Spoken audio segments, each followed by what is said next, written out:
Salam semua, apa kabar? Senang sekali saya Dewi bisa ketemu lagi dengan kalian semua.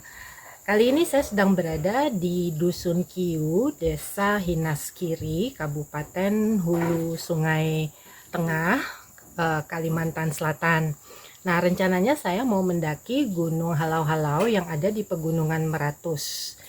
Nah, kemarin kita sudah tiba dari Jakarta, itu tiba di bandara sekitar pukul 9.30 waktu Indonesia Tengah.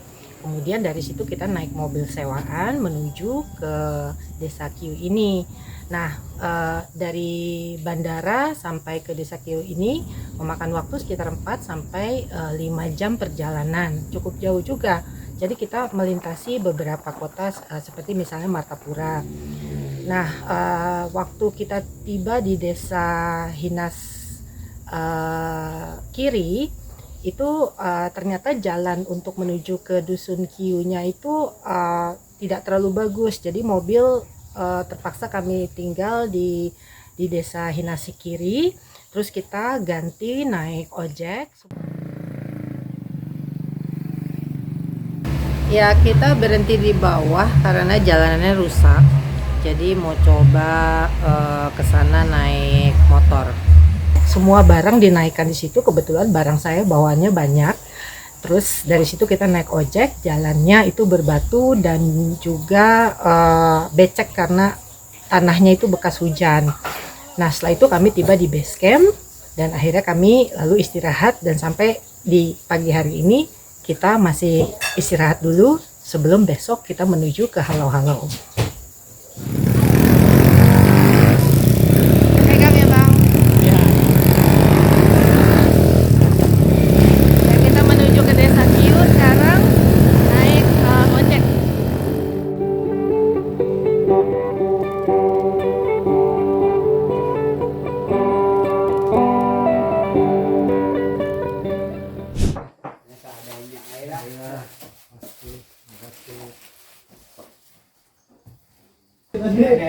Kita malam ini tidur di sini. Dayat mempersiapkan penganan ringan. Ini Rudinor, Ketua Kelompok Sadar Wisata Gunung Halau-Halau. Ini Ibu Jundea, Ibu Rudinor, yang bertindak sebagai tuan rumah. Saat itu musim durian dan kami disuguhi durian anyar gugur atau durian yang baru jatuh dari pohon.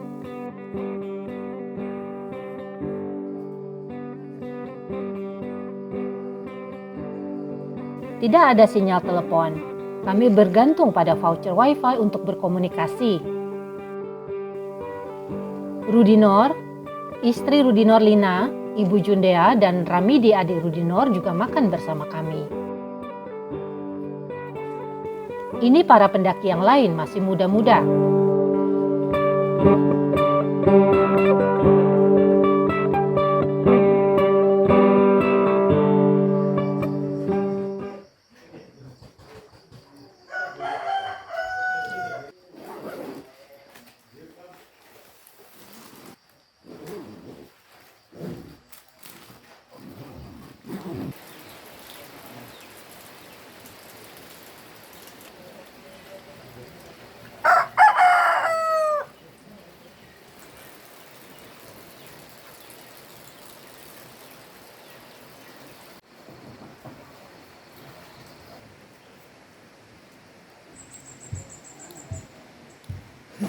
Ya, selamat pagi. Ini tadi kita sudah siap-siap, semua barang sudah masuk ke duffel bag, terus sudah ngopi, udah sarapan. Sekarang kita mau siap-siap untuk naik. Cuaca nih agak kurang bersahabat, jadi sedikit gerimis, jadi kita harus hati-hati karena medannya bisa sangat licin. Kami lalu mempersiapkan segalanya di tengah rintik-rintik hujan. Perlahan kami mulai meninggalkan base camp dan naik ke jembatan melewati sungai. Jalur di seberang jembatan sudah tertata rapi lengkap dengan paving. Jalan yang di paving ini adalah jalan warga yang memang sengaja dibangun oleh desa. Strukturnya landai dan baik untuk pemanasan. Kami melewati sungai yang airnya jernih. Di kiri kanan jalur terdapat ladang-ladang milik warga. Ya udah 20 menitan lah jalan. Di kiri kanan ini masih kebun-kebun warga dan jalanannya ini di paving. Nah rencananya nanti paving ini mau dibuat sampai ke pos 1 karena banyak kebun warga di sana.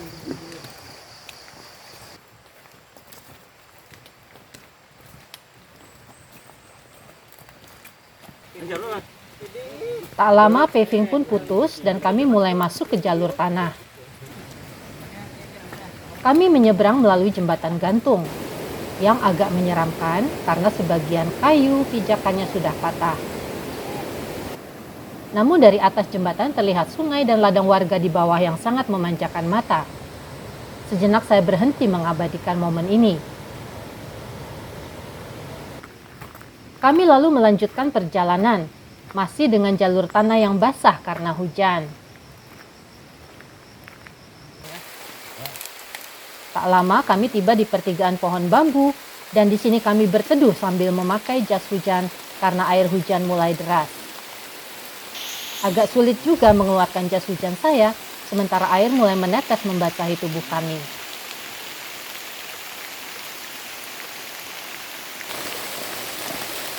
Dengan dibantu Sayu dan Fitlis, akhirnya berhasil juga jas hujan dikeluarkan.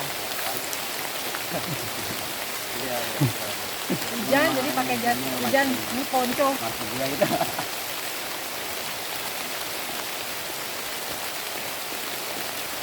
Yuk, jalan lagi. Jalur ini adalah jalur potong yang menghemat 45 menit waktu kami. Di jalur ini, kami melewati sungai dan jalur yang agak sedikit menanjak dan licin. Sementara itu hujan terus turun dengan deras. Kiri kanan kami terdapat pohon-pohon bambu besar yang menutupi jalur sempit yang kami lalui.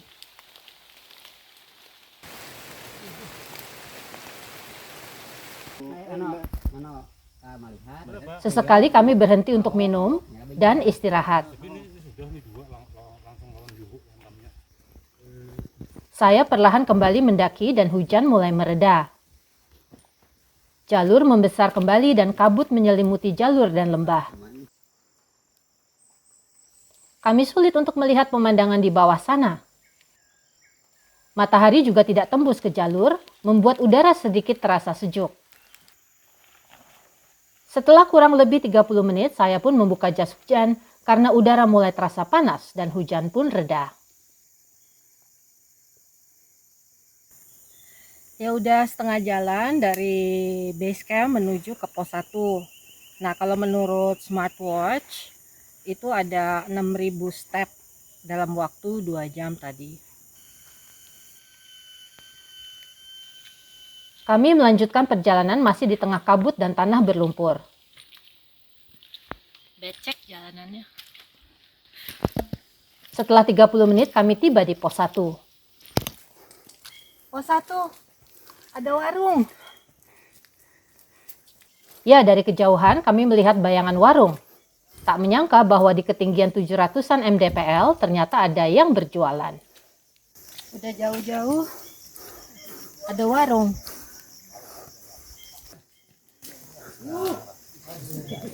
Istirahat dulu. Sampai warung. Saya menyantap kue untuk atau sejenis donat goreng tanpa bolongan di tengahnya. Kue untuk. Di pos 1 Pegunungan Meratus. Kita cobain kue untuknya ya.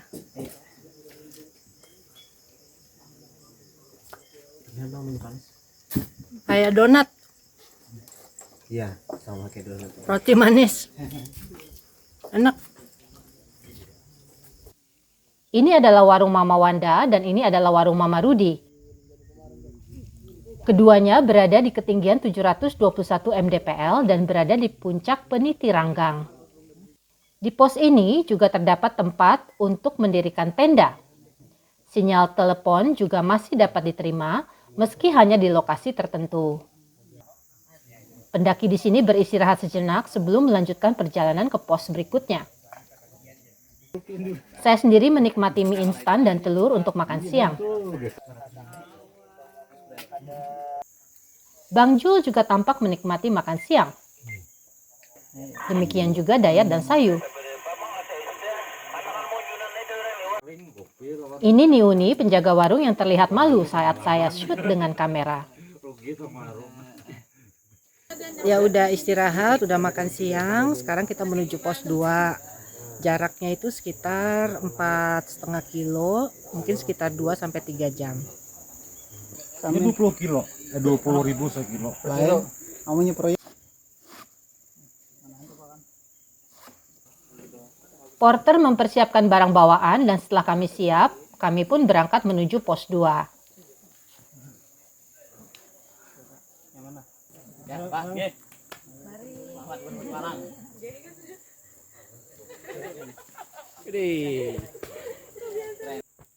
Cuaca cerah dan berawan mengiringi keberangkatan kami menuju pos 2.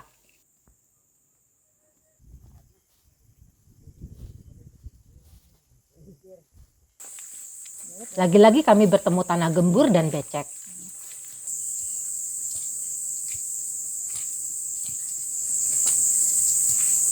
Ya mulai panas, terus sekarang mulai masuk hutan lagi.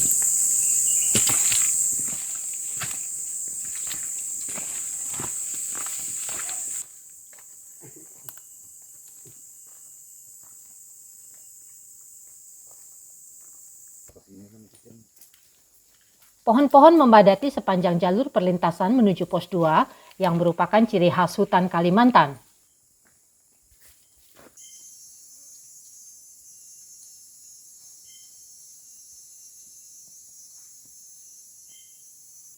Baru ini robohnya nih. Terkadang kami menemui pohon tumbang. Pos 1 dan pos 2 ditandai dengan jalur yang menurun. Jalur ini juga ditandai dengan banyaknya pohon tumbang dan saya juga harus meniti pohon meski tidak terlalu panjang dan menyeberangi jurang dengan meniti jembatan bambu. Saya harus berhati-hati agar tidak jatuh.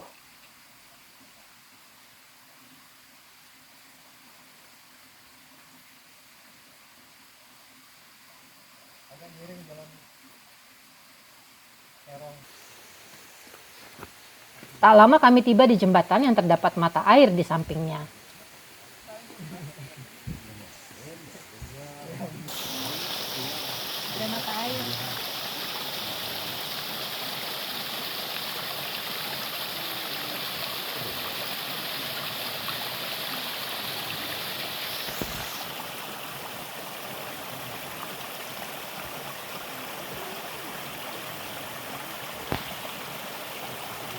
Saya pun meminum airnya yang segar.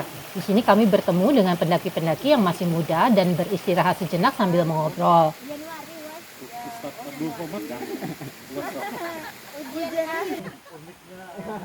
Setelah itu kami menyeberangi jembatan kuning tersebut. Ya ini jembatan gantung yang ketiga atau keempat dari mulai kita naik dari Kiu tadi. Sekarang kita menuju ke pos 2. Pemandangannya dari sini terlihat banyak bukit-bukit, ya, dan mesti hati-hati juga karena ini goyang sekali.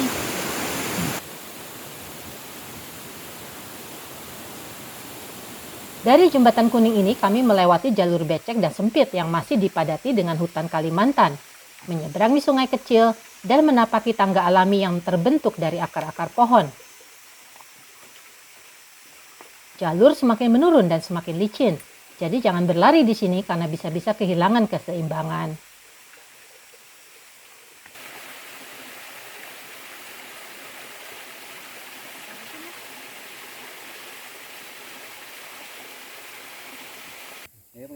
Sinar matahari pun sedikit memasuki belantara Kalimantan, namun saya bersyukur karena cuaca bersahabat dan tidak hujan, sehingga jalur tidak semakin licin dan liat. Setelah sekitar 30 menit menurun, kami tiba di pohon besar yang menjadi pos bayangan. Di sini kami beristirahat sejenak dan bertemu dengan para pendaki yang akan kembali ke pos 1 atau sama dengan kami, yaitu mendaki ke pos 2. Pohon besar ini terletak setengah jalan dari pos 1 menuju pos 2. Pohon besar ini sangat tinggi dan lebar, seperti sejenis mahoni. Selesai melepas lelah, kami pun melanjutkan perjalanan, masih menuju pos 2. Jalur masih menurun dan kami berpijak pada tangga alami akar-akar pohon.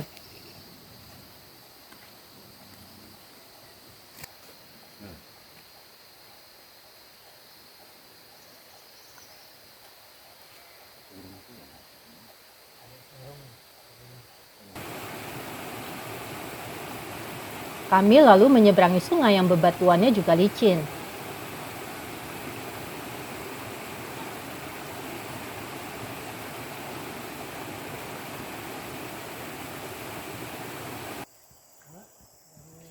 Lalu ada juga genangan air di sepanjang jalur yang ditumbuhi pohon-pohon bambu sebelum kami tiba di sungai untuk sekali lagi beristirahat. Oke, kita break lagi. Nggak nanjak-nanjak amat sih, tapi lumayan jalanannya becek banget karena tanahnya itu lembek. Nah, dari sini kita nyebrangin sungai ini, terus mudah-mudahan dalam waktu 15-an menit atau 20 menit bisa sampai ke pos 2. Air ini sungainya jernih dan tidak dalam. Setelah beristirahat, kami pun menyeberangi sungai.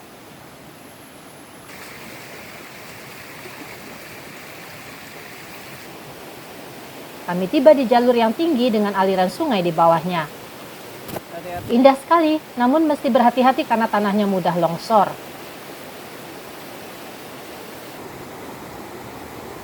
Di sini kami kembali naik jembatan gantung yang menurut Dayat paling parah karena banyak lubang.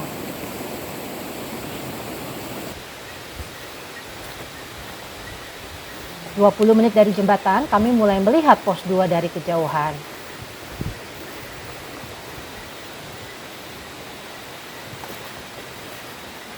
Udah sampai pos 2. Kita bermalam di sini. Pos 2 bernama Sungai Karu dan berada di ketinggian 517 mdpl. Ini suasana pos 2. Ada beberapa rekan pendaki yang memasang tenda juga di sini. Ya udah sampai pos 2, saya di dalam tenda aja karena di luar banyak lebah kelihatan tuh terbang-terbang. Jadi saya di dalam tenda ini sambil nunggu kopi siap. Menurut Dayat, lebah banyak mengerumuni kami, diduga karena musim panen madu.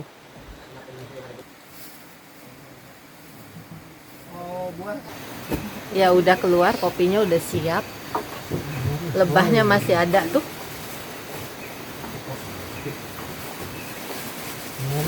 Nikmat. Sembari buah disiapkan, Erik memompa kasur angin. Pengalaman di pendakian-pendakian sebelumnya, badan terasa sakit jika tidur hanya dengan alas matras biasa.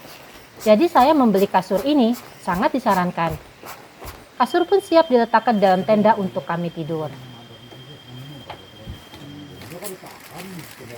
Makan malam pun disiapkan dan kami menyantap makanan sederhana. Makan dulu. Ini ada nugget sama telur.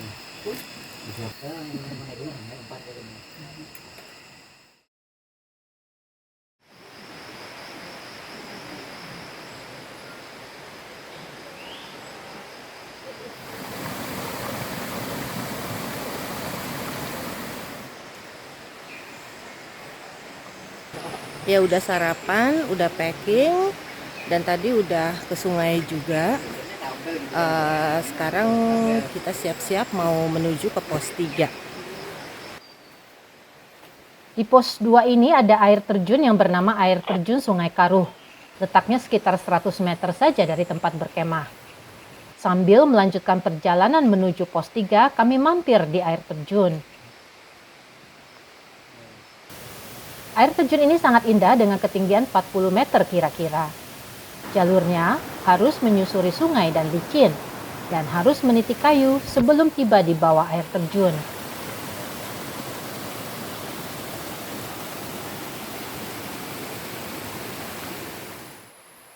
Setelah menikmati keindahan air terjun, kami pun melanjutkan perjalanan. Jalur sangat terjal dan saya harus berhenti beberapa kali untuk mengambil napas. Jalurnya pun becek dan tentu saja licin. Saking licin dan terjalnya, saya terpaksa bertumpu di akar pohon. Kiri kanan kami masih berupa pepohonan rindang. Ya lumayan tadi dari pos 2 sampai sini nih. Ada kemiringannya sekitar 40-50 derajat. Tidak terdengar bunyi apapun kecuali suara binatang hutan dari kejauhan. Saya beberapa kali harus dibantu karena medan yang sangat terjal. Di beberapa titik malah harus menggunakan tali untuk memanjat.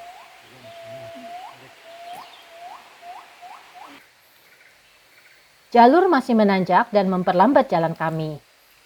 Tidak ada bonus alias jalur landai sepanjang perjalanan kali ini.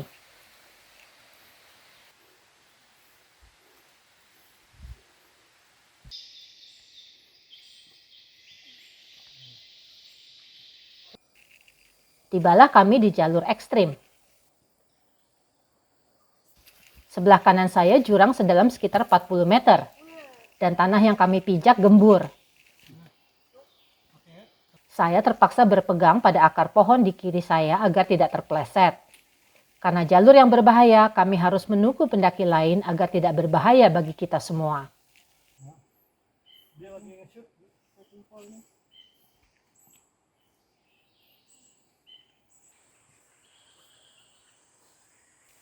Semakin lama semakin menanjak dan juga sempit. Tapi kami tak gentar dan maju terus.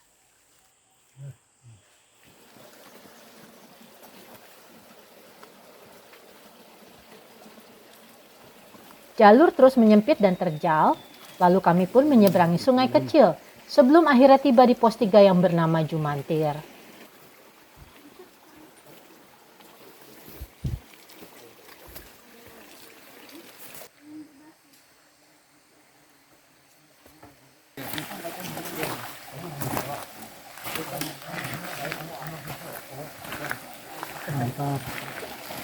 Udah panas sih tadi. Di sini kami disiapkan makan siang oleh Sayu dan kawan-kawan.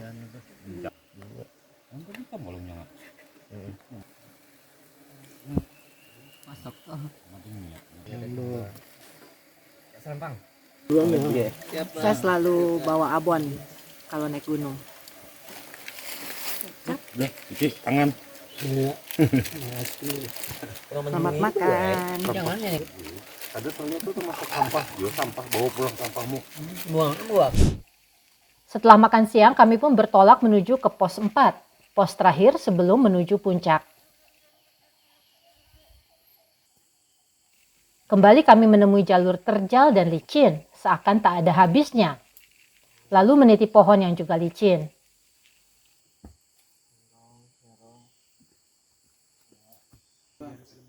Jelang 1 jam, kami pun tiba di pohon beringin besar. Di sini kami berfoto dan beristirahat sejenak sebelum melanjutkan perjalanan.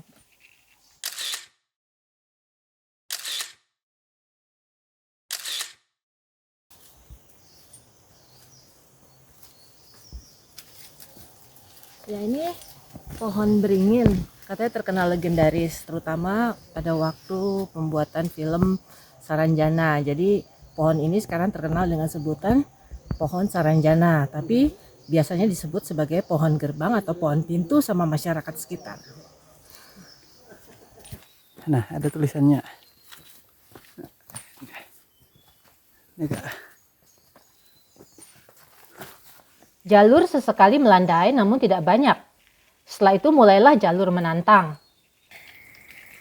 Saya harus menggunakan kedua tangan saya dan melepas trekking pole agar tidak terjatuh.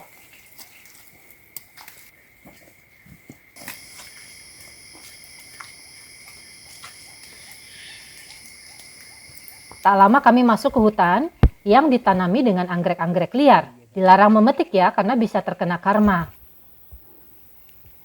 Jalur semakin menanjak dan hari pun mulai gelap. Tak lama kami pun tiba di pos 4.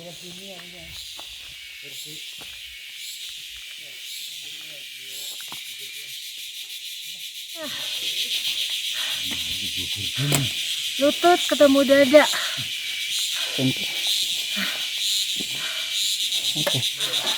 Beneran deh. Jangan main-main sama gunung kecil. Tadi tanjakannya 45 derajat, nanjak terus. Tapi alhamdulillah sampai.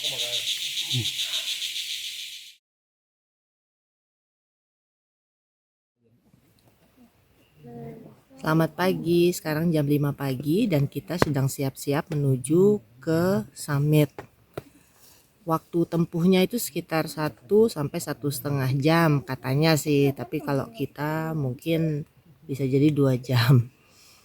Nah, cuaca tadi malam agak gerimis, tapi pagi ini sudah berhenti. Nah, medannya itu menanjak terus katanya. Jadi sama seperti dari pos 3 ke pos 4. Cuma jaraknya lebih pendek, jadi mudah-mudahan kita sampai ke atas.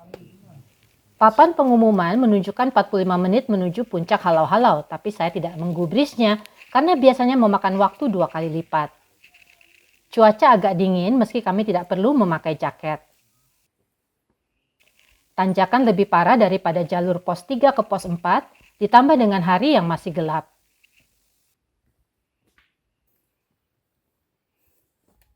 Perlahan saya menanjak dan hari pun sedikit demi sedikit mulai terang.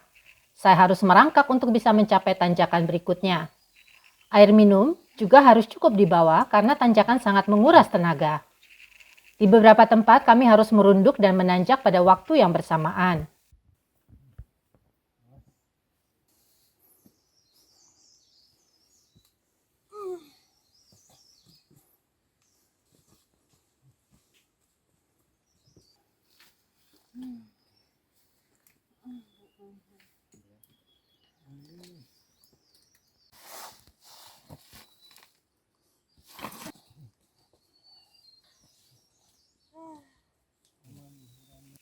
Hari mulai terang dan pemandangan mulai mengintip dari balik pepohonan rimbun. Burung berkicau. Kami semakin dekat dengan puncak. Pohon-pohon tumbang menghalangi jalan kami.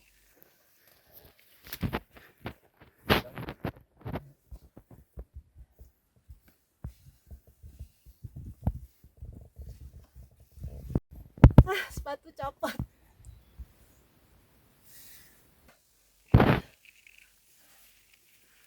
Hari semakin terang dan puncak pegunungan Halau-Halau Bini mulai terlihat dari kejauhan. Pandangan mulai lepas dan pepohonan mulai menipis. Ya dikit lagi sampai puncak.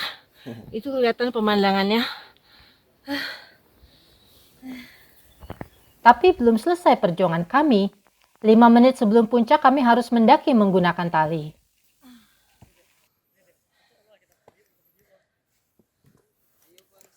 Mana Hajir?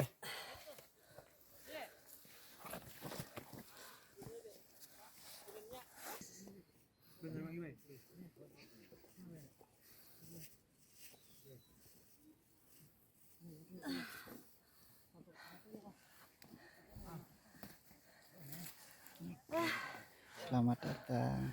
Sudah sampai. Lihat pemandangan belakang nggak? Oh iya, lihat tuh pemandangannya di belakang.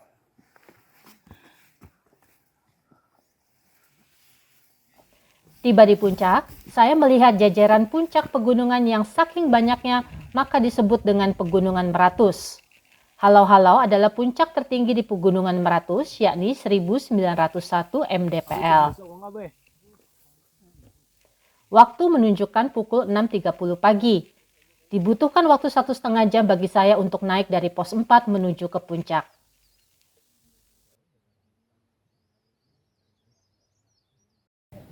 Ya, saya sekarang sedang berada di 1901 meter di atas permukaan laut. Di belakang saya ini adalah Gunung Halau-Halau Bini. Sementara yang saya injak ini adalah Gunung Halau-Halau Laki. Nah, Gunung Halau-Halau ini adalah puncak tertinggi di Kalimantan Selatan, sekaligus juga puncak tertinggi di Pegunungan Meratus.